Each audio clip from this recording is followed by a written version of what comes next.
one justice is willing to suspend the meaning of the law to accommodate her personal ideology.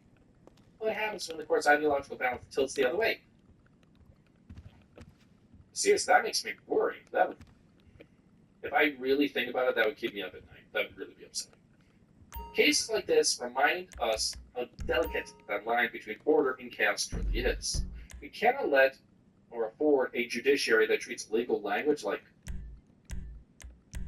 Play-Doh or clay, whatever analogy you want to use, just waiting to be reshaped to their opinion. The law must be interpreted, not reinvented, to satisfy political goals.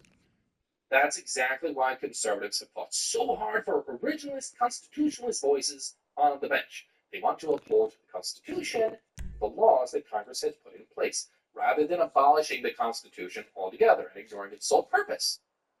We have the greatest political document in history, guys. Doesn't that mean something? Let me know what you guys think down in the comments below. Thank you so much for tuning into American Zone. I'm Griffin, your host, and please do not forget to like, subscribe, comment down below. It really does help us out a lot. The more you comment, the more you reply back to people, the more it sends to you to basically like, you guys like it, so let's reach more people, okay? It's really important that we continue to talk, have political discussions, civil discourses, because you do not want to go the way of socialism and communism. It is bad.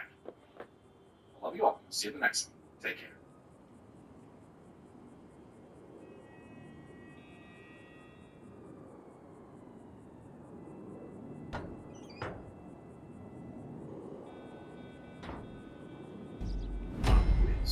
You open your brokerage app right now and see 10 shares of Apple sitting in your account. You actually use those shares. If you answer I do, you just failed the most important financial literacy test of your life. Let me show you something that will terrify every American with money in the stock market. I'm going to read the actual legal text of the Uniform Commercial Code, Article 8, Section 501. This is the law that governs securities ownership. It says that when you buy a stock through a broker, you acquire a security entitlement to a financial asset maintained by a securities intermediary, not ownership, not property rights, entitlement. What's the difference? Everything. Here's what actually happened when you click buy on that Apple stock. You sent your money to your brokerage. The brokerage sent instructions to a clearinghouse. The clearinghouse updated a ledger at an entity called the Depository Trust Clearing Corporation, or DTCC, and somewhere in a massive pooled account, a notation changed. But the actual share certificate, the legal title to that piece of Apple, never moved to your name.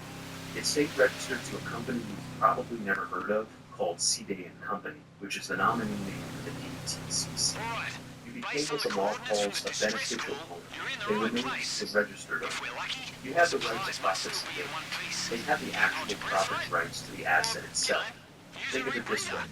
You saved up money and decided to buy a hotel room as an investment property.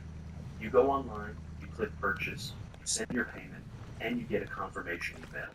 You check your account, and it says, 1 hotel room, owned. You feel great. You're a property owner now. Then you read the fine print in your contract, and you discover something disturbing. You don't actually own the hotel room. The hotel still owns it. What you purchased was a permanent reservation. You get the benefits of the room when you want to use it. You get paid if the hotel rents it out to someone else. But the deed to that room stays in the hotel's name. And here's the kicker. If the hotel goes bankrupt, your reservation becomes a general claim in bankruptcy court. You're standing in line behind the secured creditors who finance the hotel's construction. The room you thought you owned becomes collateral for someone else's debt. This isn't a metaphor. This is the precise legal structure of stock ownership in America today. According to the DTCC's own documentation, they hold over $63 trillion in securities in their nominee name. That's every share of every company held by every retail investor through every major brokerage in the country. Fidelity, Schwab, Robinhood, E-Trade, all of them. When you look at your account and see your shares, what you're actually looking at is your broker's promise to deliver the economic benefits of shares that are legally titled to someone else. For decades, this system worked fine. The distinction between registered ownership and beneficial ownership didn't matter in practical terms because the system was stable. If you wanted to sell your Apple shares, you hoped you'd find a buyer, adjust ledgers, and you get the cash. The legal technicality of who actually owned the underlying asset was invisible. But here's what should grab our attention. That stability is ending. We're heading into 2026 with the largest debt bubble in human history, a derivatives market exceeding $600 trillion, and a commercial real estate sector on the verge of collapse. The Federal Reserve has already acknowledged in internal reports that the banking system faces potentially catastrophic losses. Multiple Federal Reserve governors have given speeches warning about systemic risk in the securities lending market. The Bank for International Settlements published a paper noting that the collateral chains in our financial system have become so interconnected that a single major default could trigger cascading failures across the entire network. When that happens, when we hit the next 2008 level crisis or worse, this legal distinction between what you think you own and what you actually own becomes the most important thing in your financial life. Because in a bankruptcy, property rights matter, and you don't have them. Let me put this in perspective. You've spent years building your retirement portfolio. You've been disciplined. You've dollar cost averaged into index funds. You've watched your account grow to $200,000, maybe $500,000. You check it regularly, the numbers are there, the shares are listed.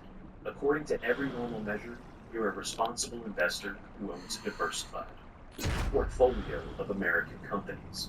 But according to the Uniform Commercial Code, you own a contractual claim against your brokerage firm for the delivery of securities that are held in a pooled account at a central depository. Your ownership is one legal layer removed from the actual asset. Why does this matter? Because that extra layer creates what financial lawyers call counterparty risk. Your ability to access the value of your shares depends entirely on your broker's solvency and their willingness to honor your entitlement. In a normal functioning market, that's not a problem. Brokers are regulated, insured, and backed by the full faith and credit of the system. But what happens when the system itself is failing? What happens when your broker is facing its own liquidity crisis? What happens when the secured creditors who lend your broker money to run their operations start demanding collateral? This is where the architecture of modern finance reveals its true nature. Your shares, the ones you think you own, are sitting in a custodial account held by entities like JP Morgan Chase, State Street, or Bank of New York Mellon. These custody banks provide services to your broker. And here's the critical part. Those custodians use the pooled securities in their possession as collateral for their own financing operations. The shares you purchased with your hard-earned money are being rehypothecated, which is a fancy term for pledged multiple times as collateral for different loans. According to securities lending data from IHS Markit, over $2 trillion in U.S. equities are currently on loan to hedge funds and other institutional borrowers. These are shares that belong to retail investors who have no idea their assets are being lent out. The system works beautifully when asset prices are rising and everyone can meet their obligations. But have you noticed what's been happening to financial stability indicators? The Federal Deposit Insurance Corporation's quarterly banking profile showed that unrealized losses on bank balance sheets hit over $500 billion in recent quarters. Commercial real estate delinquencies are accelerating, according to Trepp and Morgan Stanley research. Corporate debt refinancing needs are approaching historic levels, just as interest rates remain elevated. Credit default swap spreads on major financial institutions are widening, which means the market is pricing higher bankruptcy risk for the very entities holding your security entitlements. We're approaching 2026, the perfect storm. The debt that corporations took on during the zero-interest rate era is coming due. Not to alarm you, but this would appear to be a teeny tiny hostage situation involving yours truly. And if that's not enough of a motivation for you, they've got the bartender too. Some Asian gentleman appeared to want compensation for a few yachts they claim we destroyed. Do you, know anything about that? Whatever. Just come quickly. Oh, and come unarmed. These bastards mean it. The court precedents are established. The bankruptcy priority rules are clear. What's hidden is the awareness. 99% of Americans who own stocks have no idea that they don't actually own them. They've never read the account agreement they signed with their broker. They've never looked up UCC Article 8. They've never asked what happens to their shares if their brokerage fails.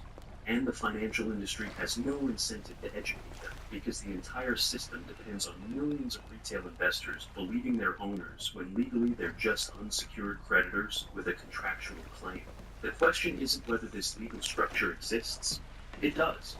The question is whether it matters. And the answer is, it only matters when the system breaks. In 2026, when the derivatives unwind and the banks start failing, you're going to learn very quickly that the difference between being a registered owner and a beneficial owner is the difference between keeping your life savings and losing everything while lawyers argue in bankruptcy court about whose claim has priority. Your stocks aren't in your name, they're in street name. And when the street goes bankrupt, you're going to wish you understood what that meant. Now, let me show you exactly how the confiscation happens. This isn't theory. The legal mechanism is already in place. It's been tested in multiple countries, and it's written into American law right now. Remember those shares sitting in your brokerage account?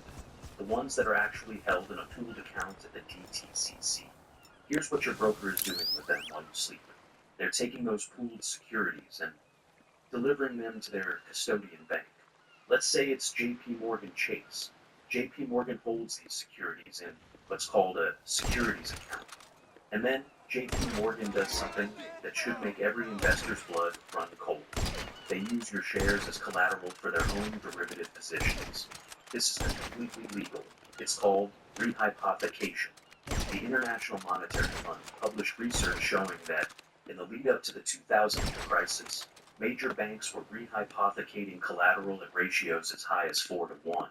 That means the same share of stock was being used as collateral for 4 different loans simultaneously. Your Apple share wasn't just backing your broker's operations, it was backing JP Morgan's interest rate swaps, and Goldman Sachs' credit default swaps, and Citigroup's currency derivatives. One physical share, 4 different claims against it. The Bank for International Settlements estimates that the global derivatives market now exceeds $600 trillion in notional value. These are bets on interest rates, currencies, commodities, and credit events that dwarf the actual underlying economy. And what's backing these massive leverage positions? Collateral, your collateral. The shares within you own are sitting in a chain of pledges so complex that even the banks themselves can't fully map the interconnections. The Financial Stability Board published a report warning that collateral reuse has created a shadow banking system where the same assets are being counted multiple times across different institutions' balance sheets. Here's where it gets really frightening. Let's say in 2026 and the commercial real estate crash triggers a wave of bank failures.